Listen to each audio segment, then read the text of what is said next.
supuesto, digamos, las políticas de derechos sociales, del desempleo, de la sanidad, de la enseñanza, en ese nadie va a ir más allá que nosotros, con seriedad, por supuesto, con exigencia de que las cosas funcionen, por supuesto.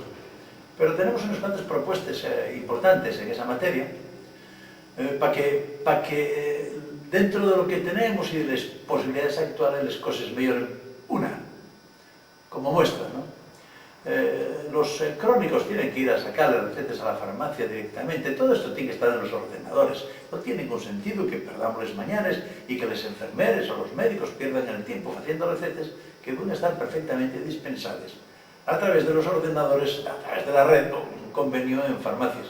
Como tampoco tiene sentido que los afiliados a Mofate, que son unos cuantos miles en Asturias, tengan que ir a pedir hora al médico, tengan que perder la mañana por ir al médico y tengan al mismo tiempo que el médico que pasar ahí un tiempo escribiendo esas recetas, etcétera, etcétera. Todo eso no tiene sentido y en esta medida y en otras podemos abaratar, digamos.